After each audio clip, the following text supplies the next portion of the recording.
En août 2008, en pleine crise, les sociétés de financement Fannie Mae et Freddie Mac rencontrent des difficultés, suivies un mois après par la banque Lehman Brothers.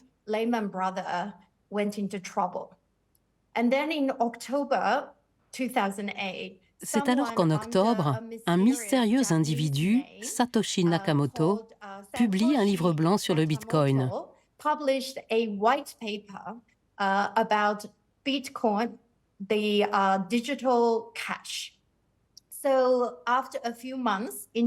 En janvier 2009, toujours en pleine crise financière, la même personne diffuse un logiciel pour mettre en œuvre son idée.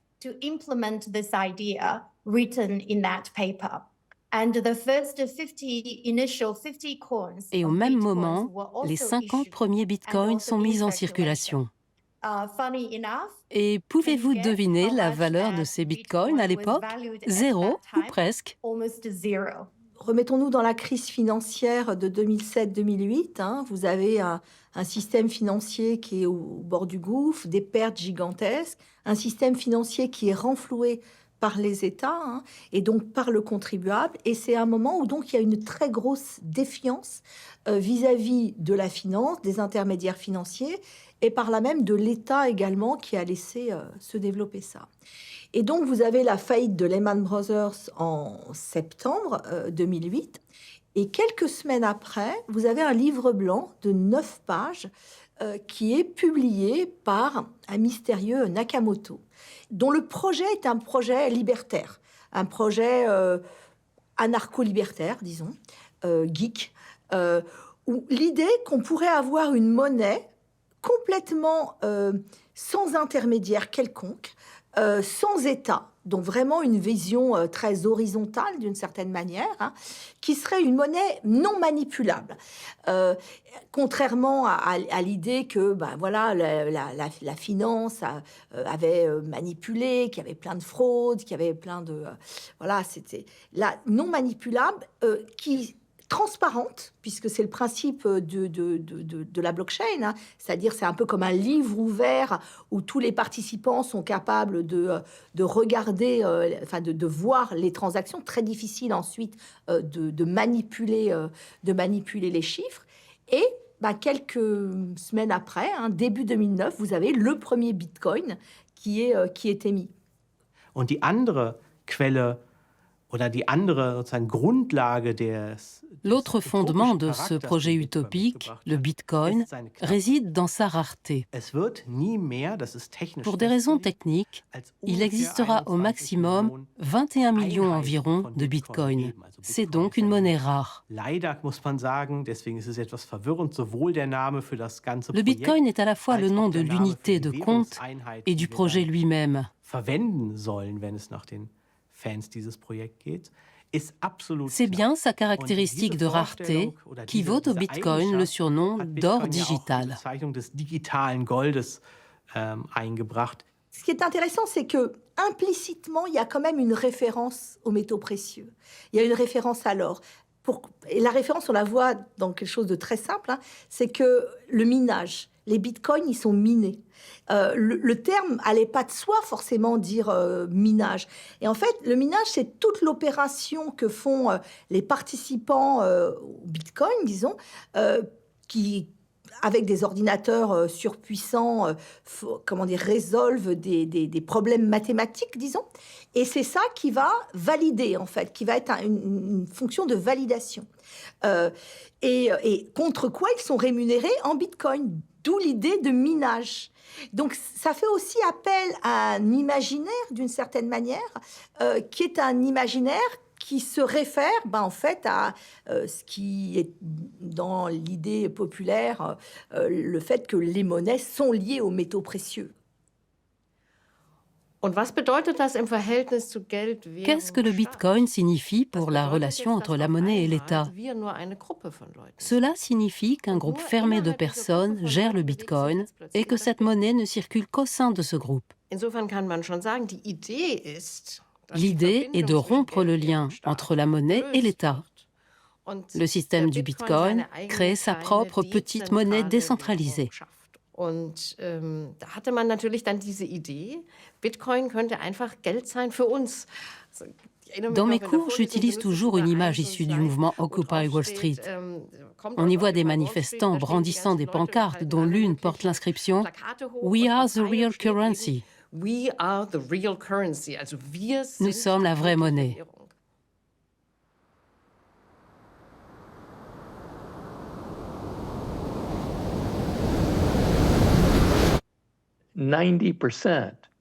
Of all bitcoins are held by 1%. 1% des détenteurs possèdent 90% des bitcoins. Ils sont détenus par un très petit nombre de personnes et sont censés prendre de la valeur.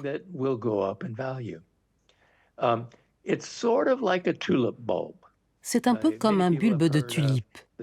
La tulipomanie en Hollande est un épisode connu.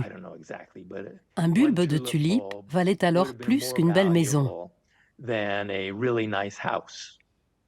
C'était une bulle spéculative et elle a éclaté. Les bitcoins et autres crypto-monnaies ont moins de valeur que les bulbes de tulipe. Au moins, avec un bulbe de tulipe, lorsque sa valeur s'effondre, on peut toujours espérer voir pousser une fleur. Lorsqu'une crypto-monnaie s'effondre, il n'y a rien à espérer. Donc, c'est un actif spéculatif non monétaire, sans aucun usage alternatif. Non-money asset with really no alternative use. I think Bitcoin is a total scam. Bitcoin is a solution. Le Bitcoin, c'est une arnaque. Le Bitcoin, c'est une solution à la recherche d'un problème. En principe, la technologie s'attaque aux problèmes auxquels l'humanité est confrontée pour trouver une solution qui soit pratique, gérable et meilleure que ce qu'il y avait auparavant. Un exemple. La monnaie opère comme un langage. Pourquoi la langue anglaise est-elle la plus utilisée? Pas parce qu'elle est la plus belle, ni la plus intéressante techniquement. C'est la langue par défaut pour ceux d'entre nous qui parlent des langues différentes. Le Bitcoin, c'est un peu l'espéranto de la finance. Si vous rencontrez quelqu'un qui parle espéranto, il pense que c'est vraiment important. En réalité, tout le monde s'en fout. Le Bitcoin, c'est pareil. Les gens qui veulent des Bitcoins pensent que c'est extrêmement important, mais le kidam dans les rues de Paris, il s'en fiche. On pourrait croire que c'est une monnaie, mais selon la définition classique, la réponse est non. La plupart des économistes considèrent que l'argent remplit trois fonctions principales. Il sert de réserve de valeur, de moyen d'échange, quelque chose que je peux utiliser, et d'unité de compte. Or, si, comme à l'école, on passe tout cela en revue et qu'on se demande si le Bitcoin répond à chacune de ces fonctions, la réponse est toujours non, non, non. Vous avez des économistes qui vont vous dire bah non, c'est pas une monnaie, parce que d'abord ça fluctue trop, la valeur est pas certaine, enfin elle est trop incertaine en tout cas. Donc, les cryptocurrencies ne pourront pas servir comme instrument d'échange du fait de leur trop grande instabilité. Et je crois que c'est le Costa Rica qui a légalisé les cryptos en tant que monnaie légale localement. Oui, ça doit pas être facile tous les jours quand on voit que les cryptos passent de $50 000 à $70 000, à 95 000, reviennent à 85 000. Donc il y a bien une instabilité. Et on a une vraie question là-dessus. Mais maintenant, de l'autre côté, on va vous dire, bah oui, les cryptos sont instables en dollars, mais peut-être qu'il y a une manière de voir les choses, ce sont les dollars qui sont instables en crypto. There might be a really good reason for having Bitcoin. La meilleure raison de posséder des bitcoins, c'est qu'on peut les cacher. On peut les utiliser à grande échelle pour des objectifs pas forcément très louables. Blanchiment d'argent sale, financement du terrorisme. Ça me semble être les raisons pour lesquelles on peut les utiliser. Mais ça n'a pas de sens pour le citoyen ordinaire. Die Kryptowährungen und vor allem Bitcoin sind natürlich Les crypto-monnaies, surtout le geworden Bitcoin, sont devenues durch très ihren populaires dans les Einsatz im commerces Bereich illégaux. des illegalen Handels. Ja, also im Dark Web kann man alles On peut mit tout Bitcoin acheter avec le kaufen, hieß Bitcoin es sur dann, le und da Dark ist Web. auch sicherlich was dran. Ja, also die Kehrseite von C'est le revers Währungen, die des man monnaies nicht incontrôlables. kontrollieren kann, Elles peuvent être ist utilisées eben, pour dass des sie auch für transactions Dinge illégales. eingesetzt werden, die man vielleicht nicht so gut Et findet. à Ja, l'évidence, das c'est ist, pour cela qu'elles sont die utilisées, Konsequenz davon, parce qu'elles dass échappent à tout contrôle. dass vor allem Bitcoin angetreten ist als eine Währung, die sich nicht kontrollieren lässt. Il y a quelques années, Larry Fink, le PDG de BlackRock, l'un des plus gros gestionnaires d'actifs au niveau mondial, se déversait sur le fait que le Bitcoin, ça ne servait qu'à blanchir de l'argent sale, etc. Et pour autant, depuis janvier 2024, la SEC, Security Exchange Commission, c'est-à-dire le régulateur de la finance américain, a autorisé des fonds d'investissement indexés sur le Bitcoin. Et là, d'une certaine manière, c'est là qu'on voit l'énorme puissance finalement de la finance. Vous avez une espèce de mariage complètement contre nature, hein, si on pense au projet de ces deux acteurs, ou le Bitcoin qui était la rébellion contre le système financier tel qu'il existe, qui est complètement réaccaparé par la finance, qui crée des produits financiers qui sont maintenant indexés sur le Bitcoin. Donc, cette espèce de capacité qu'a la finance d'absorber de cette manière ce type d'innovation est quand même assez impressionnant.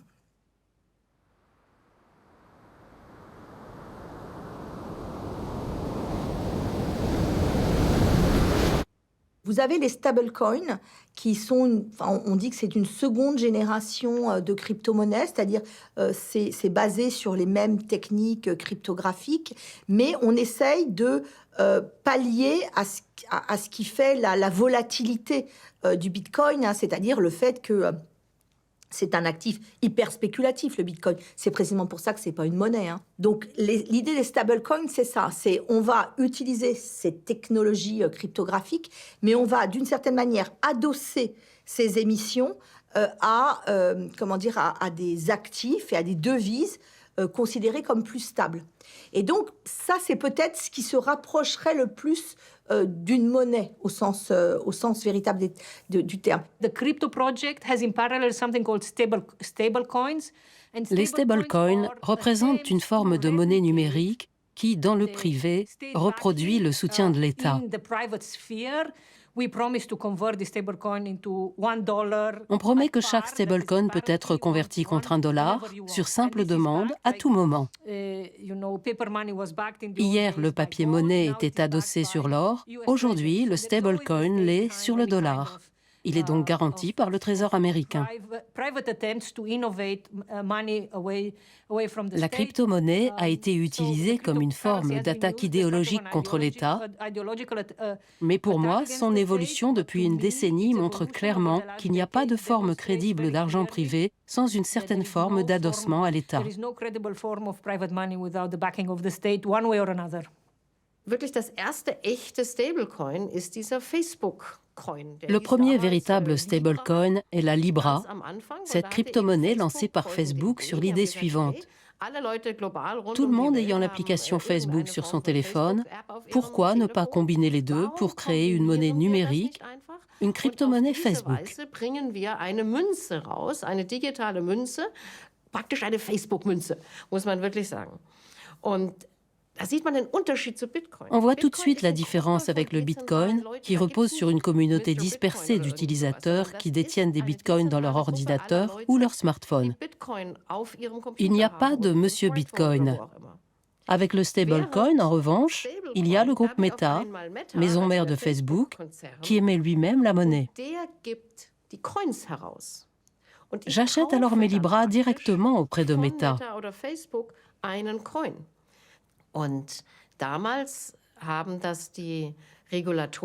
À l'époque, les régulateurs ont rejeté cette idée.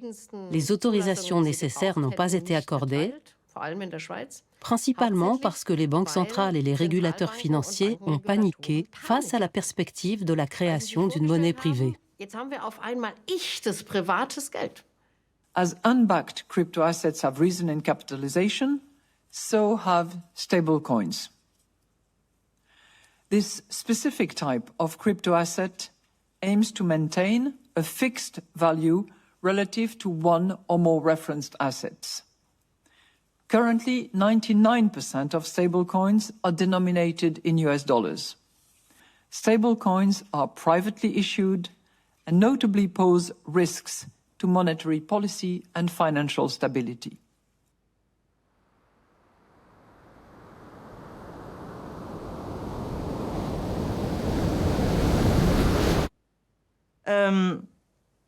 Les banques centrales réagissent à l'essor des cryptos en essayant de s'approprier la technologie sous-jacente et en développant leur propre projet de crypto.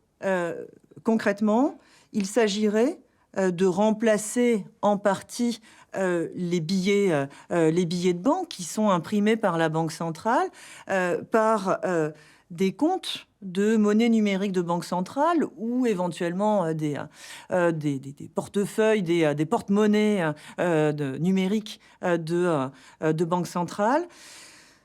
Cette monnaie centrale, scripturale, à la disposition de tous, permettrait de réinstaller un véritable service public de la monnaie. Central bank digital currency in its most simple form is you and I. Une monnaie numérique de banque centrale, c'est comme si vous ou moi avions un compte à la Banque centrale. And it means that now we have our Cela signifie que nous avons nos actifs à la Banque centrale en termes de billets, de pièces, de devises. cash, currency and coins. It would mean we have Cela veut dire qu'on aurait de l'argent électronique so we would have et que nous aurions accès à notre access compte to à la our Banque central bank centrale account via via un téléphone portable a ou mobile une phone, a carte. cell phone or via a card. And it would mean that you Cela and voudrait I dire could que use vous the comme moi, nous payment pourrions utiliser les infrastructure, infrastructures which de is paiement de la provided Banque by centrale central comme le banks. font les banques. as banks do. So what speaks against it? Qui peut être opposé à ça?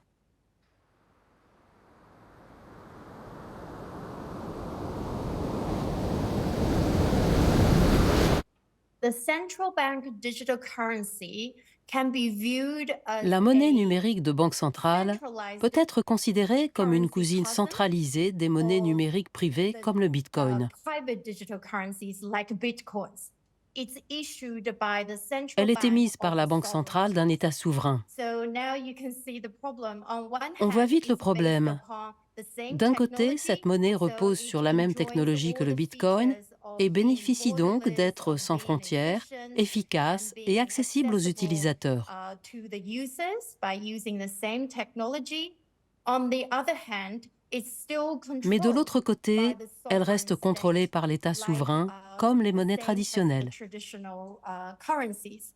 However, because it's based on this new technology and Cependant, because all the comme toutes les transactions, transactions sont enregistrées quelque are part, recorded elles diffèrent de somewhere, l'argent it's liquide. different from cash. So if you carry cash, if you Si vous hoard conservez du cash at liquide chez home, vous, probably no personne one ne peut knows savoir how combien much vous en cash you utilisez, use, and you ni can buy comment. whatever you have with the cash. That's why in the West, C'est there pourquoi, en is Occident, still a on very, persiste very à utiliser strong du tendency liquide to pour préserver use la vie cash privée et la and to liberté keep cash individuelle. around. Exactly for the need to preserve privacy and individual freedom. Cela explique que l'idée même de monnaie numérique de banque centrale rencontre une certaine résistance dans les sociétés occidentales. In places in Western societies. Wenn man sich jetzt einmal klar macht, wie groß die Macht ist, die man mit einem Il faut digitalen comprendre l'ampleur Zentralbank- du pouvoir qu'un État aurait avec une telle monnaie numérique de banque centrale Wer et se wird demander an comment den il l'exercerait. Machthebeln sitzen? Es gibt bislang keine Möglichkeit, wirklich zuverlässig À ce jour, si une banque centrale émettait une monnaie numérique, il n'y aurait pas de possibilité de garantir qu'elle ne verrait pas comment j'utilise mon argent. nicht sieht, was ich damit mache. Das heißt, umgekehrt formuliert, Pour un gouvernement, ce serait un moyen très sûr de me surveiller et de contrôler mes dépenses. Ce serait aussi un moyen de me programmer, de me piloter. On pourrait me dire, par exemple, avec ton argent, tu ne peux pas aller au cinéma. Tu peux acheter ce café bon marché, mais pas l'autre, plus cher. Und nur bei einem billigen Supermarkt einkaufen. Wäre alles theoretisch machbar. Das heißt, Cela permet la surveillance des citoyens qui utilisent cette monnaie et leur pilotage. On voit comment, avec cette monnaie numérique, la Banque centrale détiendrait un énorme pouvoir, des moyens de contrôle très puissants. Comment elle exercerait un pouvoir qui lui permettrait de piloter, de surveiller les citoyens dans un pays. Machtmittel zur Steuerung von Bürgern in einem Land. And that's probably exactly why China, on one hand, C'est probablement pour cette raison que la Chine a déployé de nombreux efforts pour supprimer les monnaies numériques privées. L'émission, les transactions et même la commercialisation y ont été totalement interdites et sont passibles de sanctions pénales. De nombreux Chinois sont encore actifs aujourd'hui dans les monnaies numériques, mais la quasi-totalité d'entre eux sont basés aux États-Unis ou ailleurs, en dehors de la Chine. Ce n'est donc pas un hasard si l'interdiction des monnaies numériques privées et la création et la promotion des monnaies numériques de banques centrales ont lieu au même endroit.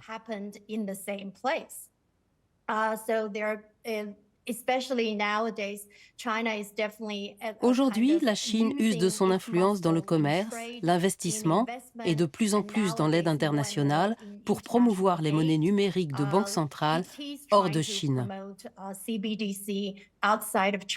CBDC can allow government agencies and private sector players to program, to create smart contracts, to allow targeted policy functions. For example, welfare payment. For example, consumption coupon. For example, food stamp. By programming CBDC, those money can be precisely targeted for what kind of people can own and what kind of use this money can be utilized.